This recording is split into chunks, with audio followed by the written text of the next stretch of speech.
Welcome, everybody, to Survive and Advance on the Really True Sports Network. Survive and Advance is brought to you by Replenishing Care, the future of sports medicine. To check out all the products they offer, including the new CBD and the PEMF machine, go to thegruellytruth.net, click on the banner at the top of the page. I am your co-host for Survive and Advance, Mike Goodpaster, and my co-host, of course, is probably one of the most recognizable names in the Steve Risley household. Steve Risley. How you doing, Steve? Doing great, Mike. Yeah, I probably am fairly well recognized in my own home. Maybe. Yeah. I don't know. My dogs know who I am. Yeah. So. I'm figuring maybe the wife and the kid, not so much, but we'll see. And, of course, we always have Panic Monday or Panic Tuesday with the NFL. And, of course, we always have an NCAA criminal investigation by the FBI show every week also. And up on a stage Tuesday, as he addressed a convention of women's administrators from across college sports, NCAA President Mark Emmert almost seemed wishful, talking about the public's pronounced loss of faith in American institutions, from Congress to the news media to higher education. Emmert said opinion polls show the trend lines of approval declining, and his field is no different, as Emmert acknowledged that the public trust of college sports is still high, but moving in the wrong direction. And Emmert's diagnosis is it's often a failure to look at the facts. And I think if you look at the facts that are coming out in this trial so far, Steve, I don't see how anybody's public opinion of the NCAA could be high. Well, I think in what would be a fair statement to say would be the public obsession with college sports is there because, I mean, the basketball, everybody's waiting giddy with anticipation of college hoops starting up. The football is now gearing up into, we're going to have our first bowl playoff rankings coming out here in a week and a half. So I think the obsession's there. I think the perception of trust is virtually totally gone. I think everybody believes, not everybody, I shouldn't say everybody, but the majority of people believe that there's corruption in the sport due to the fact that the amateurism is a component of it, that everybody in the world's making money off of the college athletics. And we're not talking pennies anymore. We're talking major bucks, except the players themselves. And that's probably the biggest bone of contention right there. But I would, Emmert's probably right, in fact, that the love affair with college athletics is still incredibly high. But does everybody think it's an above-the-tables operation anymore? I don't think anybody thinks the NCAA is that way anymore at all. I mean, the majority of people would say no. Yeah, and based on the small amount of evidence and sworn testimony available in the first of 3 trials. We still got 2 trials to go after this, related to the FBI's investigation of corruption in college basketball. It's a fact that shoe companies have been running an underground economy that funnels money to some top prospects. It's also a fact that the people doing the funneling have been delivering players to specific schools that make millions of dollars wearing the shoe company's apparel. It's also a fact that coaches like Kansas's Bill Self are at least aware enough of that influence over prospects to keep those bag men close to them, even if there was no specific discussion about how that influence would work. I mean, I think the emails, texts, whatever from Self to the guys from the shoe company show that Bill Self knows what's going on. Yeah, there's 2 things going on here. First off, the trial in itself is interesting to read that the judge in this trial has gone adamantly out of his way to make it clear that the NCAA is not on trial here, that they basically have no part of what's going on here. And he does not want to allow any evidence in that would implicate the NCAA or the universities or any of that, other than, and I'll get to that in a second, and that this is a trial of just wire fraud and defrauding the IRS of money, of payments that are being made by these shoe companies to potential player, and most of the money goes to the players' families. Almost all the money's going to the families of the players, the dads or the moms, the guardians or the whatnots. But that's the trial. And in reading everything that I've read about so far, the judge is doing all he can and not allowing any testimony at all that's implicating the NCAA in this at all. However, out of that, there's the one country, and really who's on trial right now is pretty much Adidas. Most all the evidence has come out through this TJ Gasnola, who was a bag man allegedly for Adidas, for the three guys, Gatto, Dawkins, and Code, that were the ones who are actually going to be the three trials, I guess. And Gatto's the one that's actually on trial right now. But he essentially was the bag man, the man who was actually delivering the money, doing the wire fraud, transferring the money into people. And he was the one doing most of the texting and the communicating with everybody. And so, but I think what happened was he somehow worked out immunity to testify against all these guys. So all the spillage is coming out this week now. The information about the text with Bill Self. Now, what's amazing with it, when you start reading the text, these guys talk in code. These guys aren't dumb. They don't come out and say, "Well, have you paid, DeAyrton or DeAndre Ayton? Have you paid him the $150 we said we're going to pay him?" It's all talked about in code, and it's a gray area. So you really can't pin it on them. But anybody who knows the process and knows what's going on clearly can speculate that we're talking about money being out. And Gasnola has come out and actually said, given dollar amounts of payments that he's made to people, and he talks about how he lost. They were trying to get this DeAndre Ayton, to come to Kansas, and they were offering him money and paying him some money, and then he ended up taking off and going to Arizona for a year. And they make comments on the text about, "Sorry, Coach, I lost that one for you. We didn't get that one done." And there's all kinds of text messages going on between Self and Gasnola. There's some text messages going on between Pitino and Gasnola as well. But again, Pitino was shrewd enough to keep those messages very vague. There's implication there, but there's no real hard evidence that says, "Yes, I approve you to give $150,000 to Bowen or Brian Bowen." So they're keeping it all pretty much code. Now, yesterday, Self came out and said, "Listen, this is," and he came out and gave a talk or somewhere and spoke and said, "This is how it works. This is how it all works," basically. And he said, "I cannot believe that Nike and Under Armour are not doing the same thing with their schools too," mentioning, "I'm pretty sure it goes on at Duke, North Carolina, and Kentucky with Nike." Not Duke, because Mike Krzyzewski already said he wasn't paying attention to trial because it's a blip and it's not what's happening. Yeah, well, we'll get to that somewhere down the road, because Roy Williams stepped right up and validated what Mike Krzyzewski said too. Said he agreed and concurred entirely. Right after we had Rashad McCants on talking about the ill-fated, corrupt educational system at North Carolina. Yeah, there was no cheating going on there, is there? I mean, they proved it. So what was going on? But, Self pretty well came out and said, by his understanding, that's how it works. You kind of give a laundry list of kids that you'd like to have at your program, and you go to the shoe company you're working with. Self had just helped Adidas secure a 12-year extension with Kansas. Kansas is Adidas' number one program. That's their number one school. And they paid, I think, $190 million to secure Kansas for another 12 years, Kansas basketball program. So that's their number one program, but there's like a laundry list out there of kids that they want to get, or that Adidas wants to land through the AAU programs, and then they want to place them in Adidas schools and keep them on the Adidas product. Time and time again. I think the problem here is what's being revealed in this trial isn't an anomaly. In fact, from the evidence, it happens all too often. And you talked about the text messages between Gasnola and Self. And on September 19th, 2017, shortly after Kansas and Adidas signed a new $191 million apparel deal, Gasnola thanked Self for helping him complete the deal. Right. Self responded, these are their texts. This is what was said. And Self responded, "Just got to get a couple real guys," seemingly referring to recruits. Gasnola texted back, "In my mind, it's KU, Bill Self. Everything else falls into line. Too effing bad.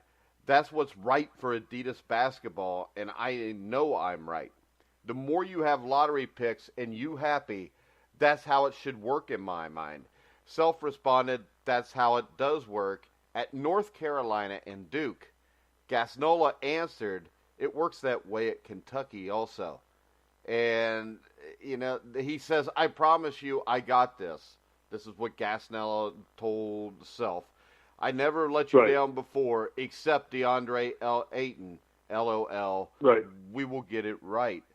So basically, they speak in code, and to make it, I guess they implicate UNC, Duke, and Kentucky.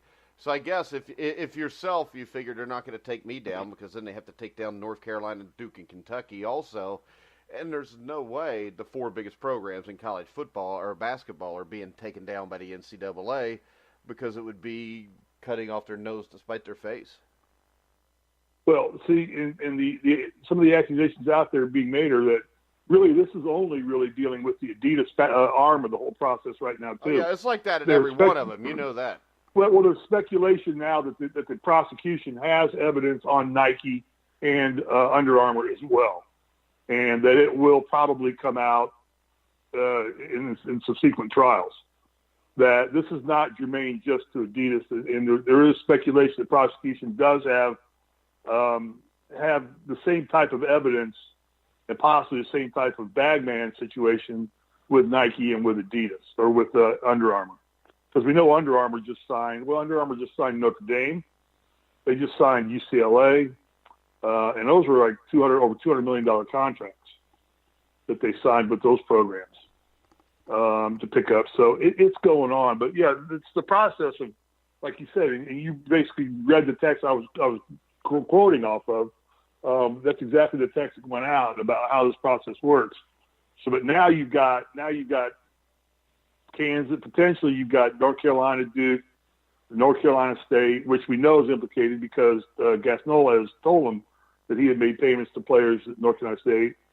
And the interesting thing is that Gasnola was saying that how he wanted everything run funneled through him. He didn't want anybody else, any alumni or anybody else giving these kids money. He wanted to be able to control it all and do it himself.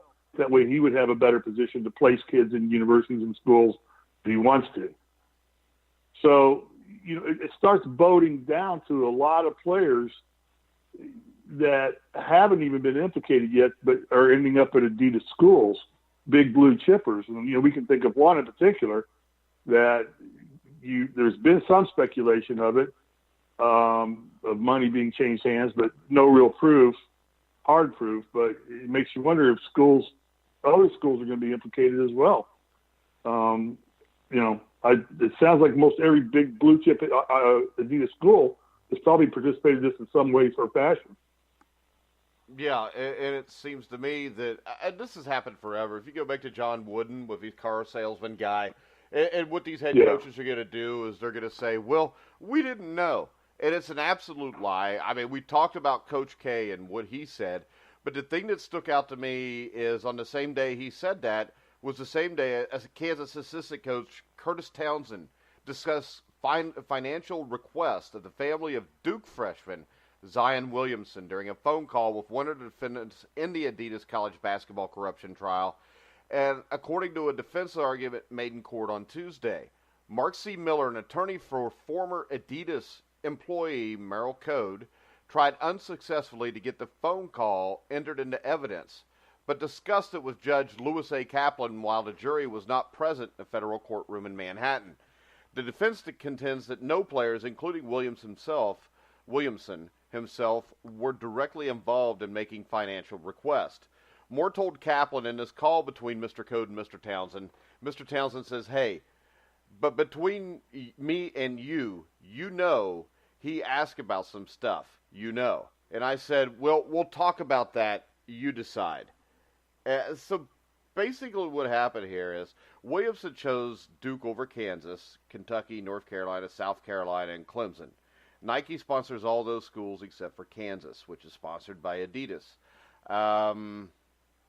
If Williamson was asking for money or being offered money from Kansas and then he went to Duke, is it that big of a stretch to think that maybe Duke just paid more money?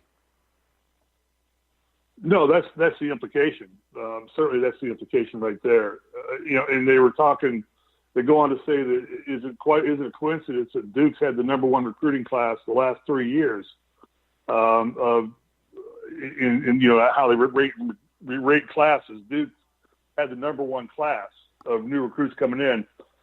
You're telling me they're getting all that for free when other schools are being forced to pay hundreds of thousands of dollars for players?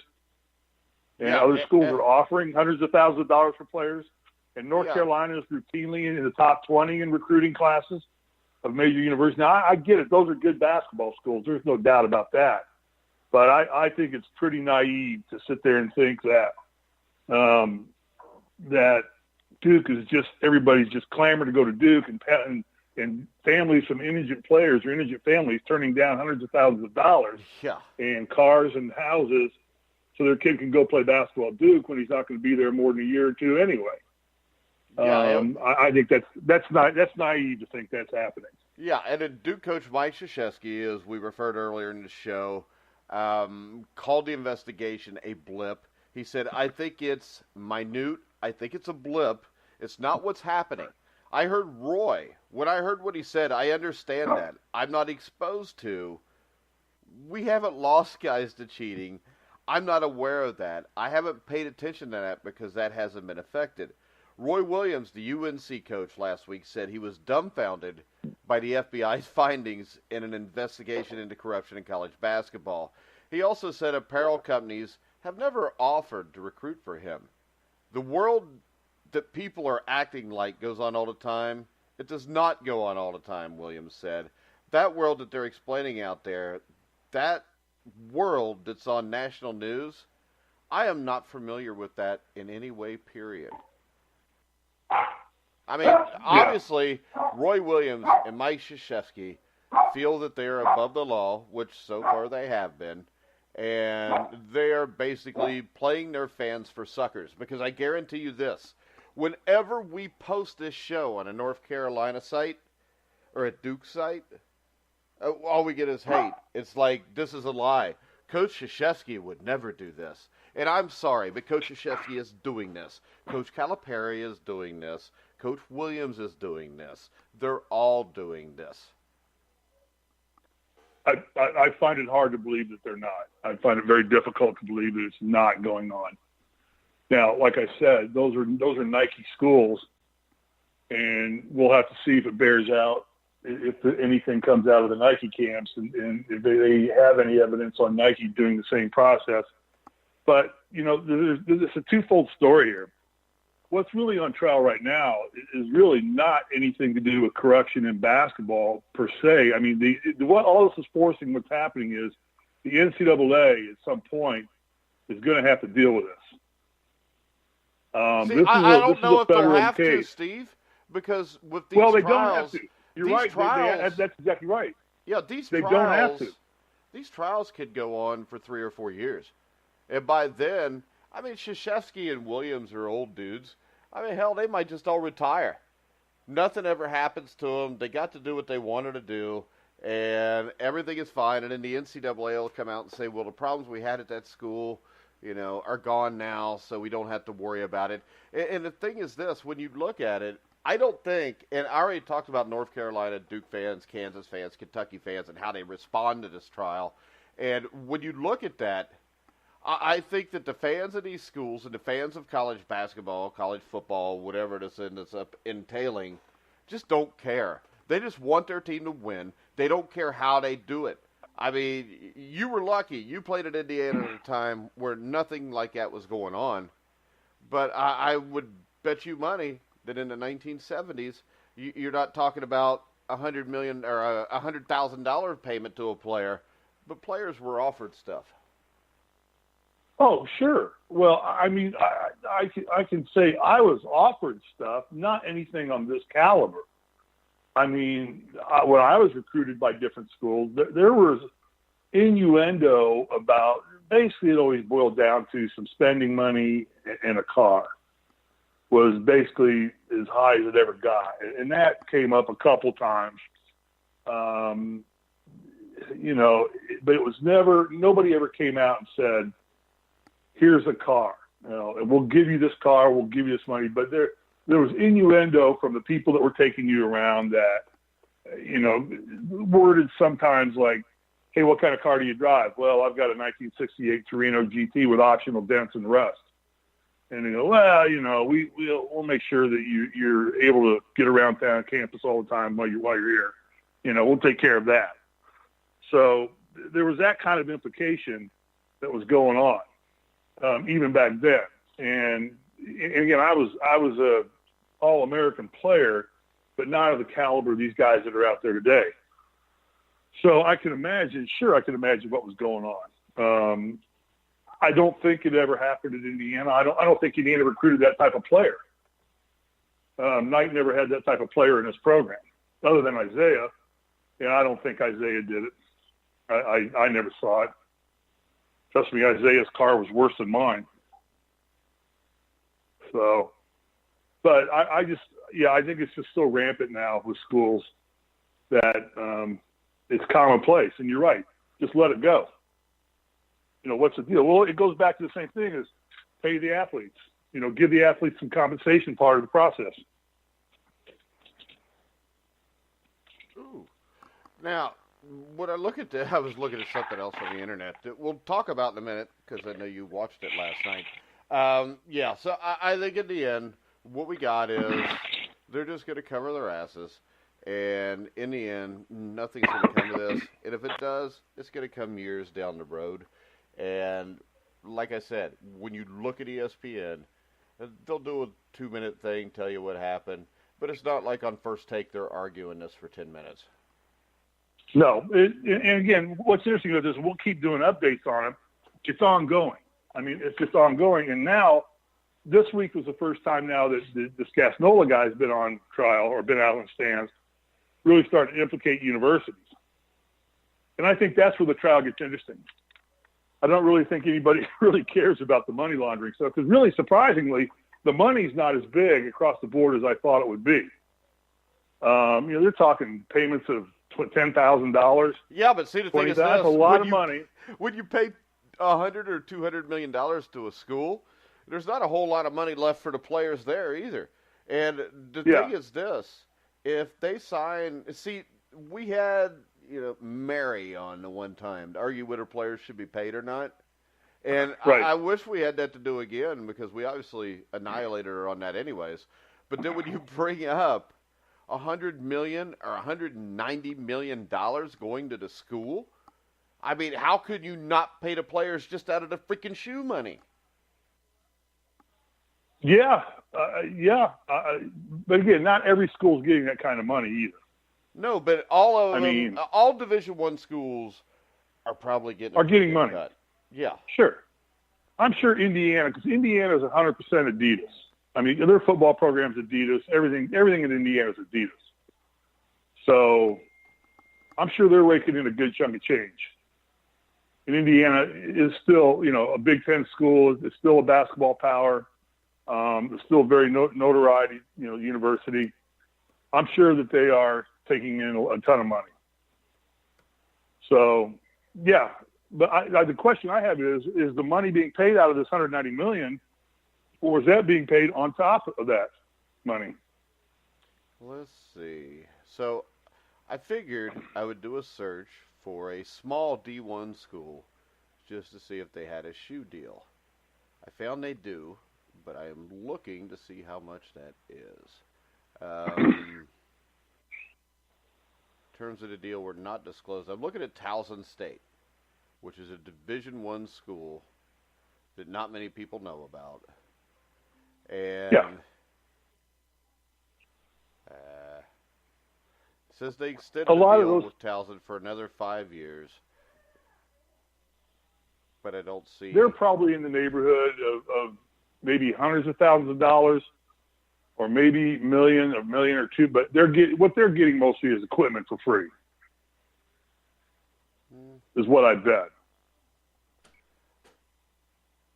They're getting uniforms and shoes and apparel and everything like that for free. I don't know. I think they're getting money. I just got to figure out how. Well, yeah, no, I think they're getting money. But and what amazes me, Mike, is how does Adidas and Nike make? I mean, Nike. How do they still make that much money? They can pay these universities that kind of. I mean, they're talking 10. What they got 10 universities at over $200 million. Check me my math wrong. That's $1 billion, isn't it? That's a lot of money. So they're paying out over $1 billion to 10 universities. So they've got Kansas, Indiana. I don't know who else Adidas has, but let's say Under Armour. Under Armour's the stock's not doing great. This company's not doing well. They've fallen short of their projections. I follow them on the internet. Okay, I've got something for you here. I've got something. This is a lower D1 program. Ball State University. They signed a deal with Nike. They get a $50,000 allowance for the university's athletic director, Mark Sandy in this case, to purchase Nike Elite products allocated across athletic departments at his discretion. Football receives a few additional bonuses, including a coach's sideline package starting at $75,000 in year 1 and 2, going up to $85,000 by year 1. A 50% jump from the original contract, which began at $50,000 throughout the season. Other allotments for the football team include Nike Elite allotments of totaling $5,000 for the head coach and $15,000 for the assistant coaches, equipment managers, and support staff. Both allotments are higher. It went up 50%. Men's basketball receives various equipment like shoes, balls, bags, warm-ups, as well as $2,000 towards camp allotments and $5,000 for both the head coach and assistant coaches. Women's basketball receives the exact same thing.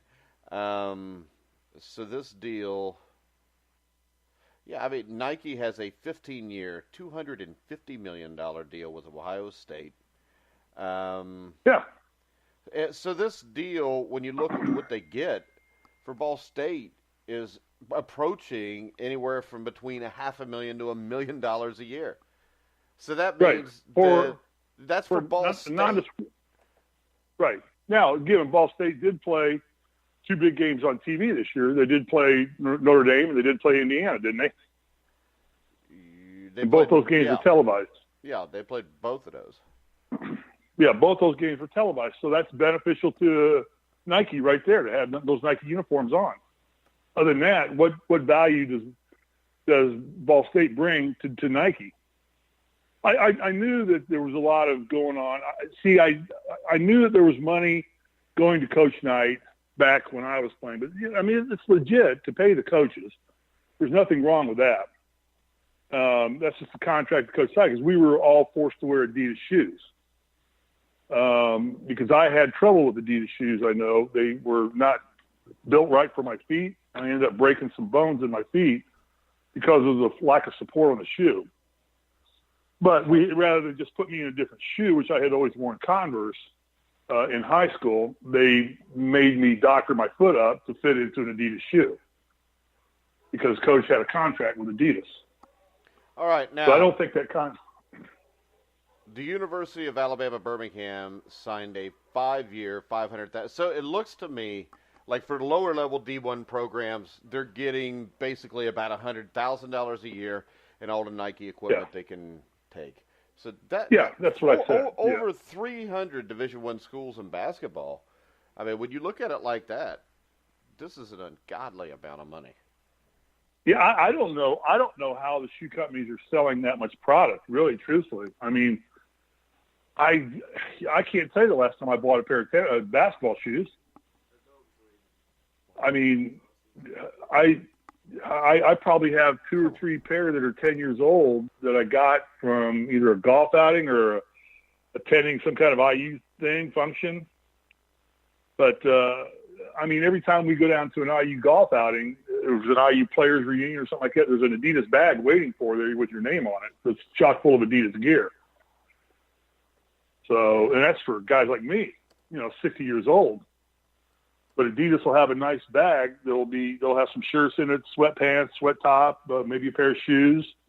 I just pulled out a new pair of Adidas hiking or jogging shoes, started wearing the other day. Wearing a pair that I'd had for 2 years in the closet that I'd gotten at a golf outing, IU golf outing 2 years ago. And there was a swag bag full of Adidas gear. So, but the real dilemma here is the interesting part's going to be seen when this dust all settles on this trial.